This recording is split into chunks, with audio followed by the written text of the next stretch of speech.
کیسے ہیں دوستو؟ اسرائیل کی جدید ریاست کا قیام مئی 1948 میں ہولوکاسٹ اور دوسری عالمی جنگ کے بعد عمل میں آیا، لیکن اسرائیلیوں اور فلسطینیوں کے درمیان جاری اس تنازع کے طریق اس سے کہیں پہلے کی ہے۔ تاریخ کا یہ باب کب اور کیسے شروع ہوا، اس کے بارے میں تاریخ دانوں کے آراء مختلف ہیں۔ آئیے اس ویڈیو میں جاننے کی کوشش کرتے ہیں۔ 2008 میں الجزیرہ پر ایک دستاویزی فلم النکبہ کے نام سے ریلیز ہوتی ہے، جس کے رائٹر روان الزامن نے اپنی کہانی کا آغاز مشہور فرانسیسی ڈکٹیٹر نیپولین بوناپارٹ کے دور سے شروع کیا، جس نے 1799 میں سلطنت عثمانیہ کے خلاف ایک محاصرے میں یہودیوں کے لیے الگ وطن بنانے کی پیشکش کی تھی۔ اس بے سود تجویز کے تقریباً 40 سال بعد برطانوی حکومت میں عثمانی سلطان پر زور دیا کہ وہ مصر کے گورنر محمد علی کے ذریعے فلسطین کو یہودی تارکین کے لیے کھول دے۔ اس وقت تقریباً 3000 یہودی یہاں پر رہائش پذیر تھے، جن کو فرانسیسی اور برطانوی اشرافیہ نے اسپانسر کرنا شروع کر دیا۔ 1880 کی دہائی میں یورپ کے مختلف علاقوں سے یہودی فلسطین منتقل ہونا شروع ہو گئے۔ اسی دوران ایک آسٹن رائٹر نیتھن برنبام نے 1885 میں صہیونیت کی اصطلاح ایجاد کی۔ تقریباً ایک دہائی کے بعد زائونزم کے بانی تھیوڈر ہرزل کی کتاب دی جوئش اسٹیٹ منظر عام پر آئی، جس میں اس نے فلسطینی زمین پر ایک الگ یہودی ریاست کا تصور پیش کیا۔ اچھا، یہاں پر ایک دلچسپ بات یہ ہے کہ صہیونیت اور یہودیت دو مختلف چیزوں کے نام ہیں۔ دراصل یہودیت ایک مذہبی نسبت ہے اور صہیونیت ایک متشدد سیاسی نسبت ہے۔ صہیونیت کی نسبت متشدد تنظیم زائونزم سے منسوب ہے، جس کو تھیوڈر ہرزل نے بنایا تھا۔ تھیوڈر ہرزل جو نسلی طور پر یہودی تھا، لیکن وہ ایتھیسٹ خیالات کا مالک تھا۔ اس نے صہیونیت یعنی زائونسٹ کی آئیڈیالوجی کو فروغ دینے کے لیے کام شروع کیا۔ اس نے سب سے پہلے یورپ میں مقیم یہودیوں پر مظالم کے ذریعے اپنی تحریک کا آغاز کیا۔ وہ اس وقت سوئٹزرلینڈ میں مقیم تھا۔ تھیوڈر ہرزل نے اپنی قوم کی اس حالت کو دیکھتے ہوئے الگ وطن کا مطالبہ کیا۔ صہیونی تحریک کا اصل آغاز 1882 میں روس میں ہوا، جب یہودی حب صہیون کے نام سے جمع ہوئے۔ ابتداء میں اسے کوئی خاطر خواہ پذیرائی نہیں مل سکی۔ اس کے بعد یہودیوں کے جذبات کو مجروح کرنے کے لیے ان کی عبرانی کتاب میں موجود نظریہ دی ریٹرن ٹو زیون کی بنیاد بنایا گیا۔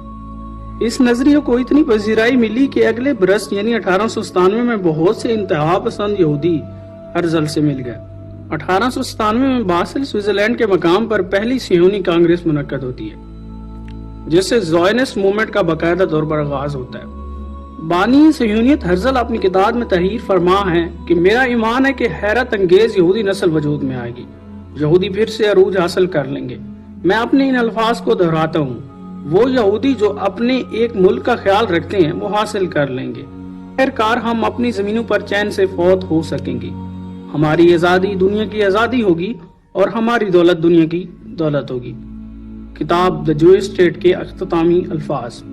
فلسطین کی زمین پر اسرائیلی ریاست کے قیام میں سب سے بڑا مسئلہ اس وقت کی سلطنت عثمانیہ کے سلطان عبدالحمید خان تھے، جو ارض فلسطین کے مالک بھی تھے۔ اسی سلسلے میں شاطر دماغ ہرزل سلطان عبدالحمید کو 1896 میں ملا اور انہیں فلسطین کی زمین بیچنے پر آمادہ کرتے ہوئے بھاری رشوت دینے کی پیشکش کی، لیکن سلطان عبدالحمید نے اس پیشکش کو ٹھکرا دیا۔ ہرزل اپنی زندگی میں فلسطین کو اسرائیل بنتے تو نہ دیکھ سکا۔ بالآخر 3 جولائی 1904 کو ہرزل کی زندگی کا سورج ڈوب گیا۔ ہرزل کی ہلاکت کے بعد صہیونی تحریک زور و شور سے جاری رہی۔ سن 1907 میں ایک برطانوی صہیونی کیمسٹ چائم ویزمین بیت المقدس جا کر جافا نامی ایک جگہ پر کچھ زمین خرید لیتا ہے اور وہاں ایک کمپنی بنا لیتا ہے۔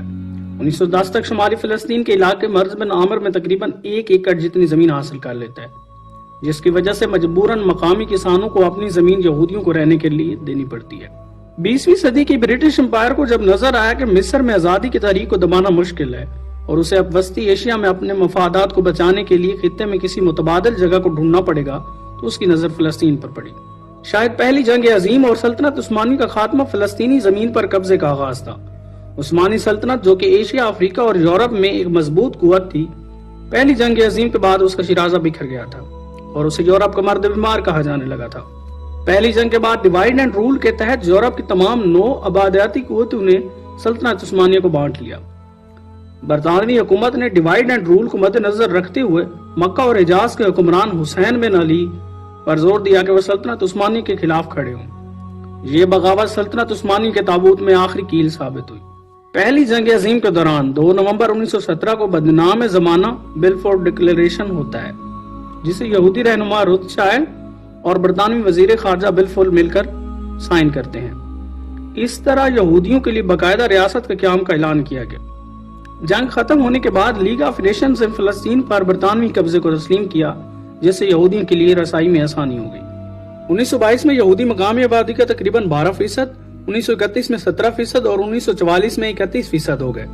دوسری عالمی جنگ میں یہودی ہٹلر کے غضب کا شکار ہوئے تو یہودی کو کیمپوں سے نکال کر فلسطین پہنچایا گیا، جس سے عددی قوت میں مزید اضافہ ہوا۔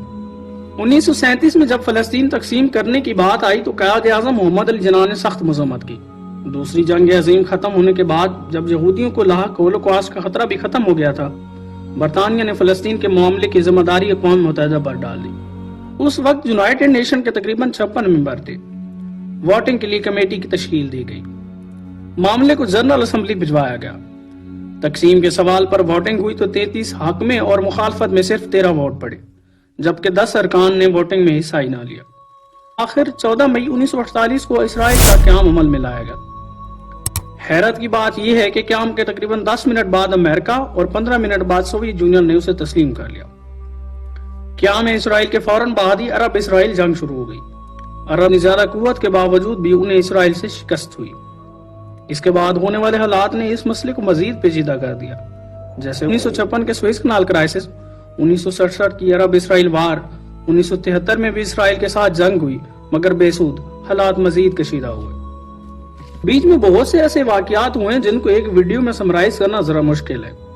ان سب واقعات پہ بہت جلد انشاءاللہ ایک پلے لسٹ شروع کریں گے۔ بہرحال موجودہ یعنی 21ویں صدی میں اسرائیلی تشدد میں اضافہ ہوتا چلا گیا ہے۔ ڈونلڈ ٹرمپ کے امریکی صدر منتخب ہونے کے بعد صورتحال مزید کشیدہ ہوئی ہے۔ ٹرمپ اور نیتن یاہو کی باہمی رضامندی سے امریکی سفارت خانہ تل ابیب سے یروشلم منتقل ہوا ہے۔ سکرین پر نظر آنے والے میپ سے آپ اندازہ لگا سکتے ہیں کہ کس طرح UN نے اسرائیل کو تشکیل دیا تھا اور فلسطین کے کون کون سے علاقے شامل تھے۔ لیکن بعد میں ہونے والی جنگوں نے فلسطینی زمین کا مزید نقصان کیا اور بیشتر رقبے پر اسرائیل نے قبضہ جما لیا۔ اس وقت 2 فلسطینی علاقے، ایک ویسٹ بینک اور دوسرا غزہ کی پٹی، ان دونوں کے درمیان تقریباً 45 کلومیٹر کا فاصلہ ہے۔ ویسٹ بینک جارڈن سے اور جبکہ غزہ مصر سے جا ملتا ہے۔ غزہ میں فلسطینی تنظیم حماس کی حکومت ہے جس کو انٹرنیشنل گورنمنٹس بالکل تسلیم نہیں کرتی، جبکہ ویسٹ بینک میں عالمی تسلیم شدہ فلسطینی حکومت ہے۔ آج کے لیے اتنا ہی۔ مزید ویڈیوز دیکھنے کے لیے چینل کو سبسکرائب کریں۔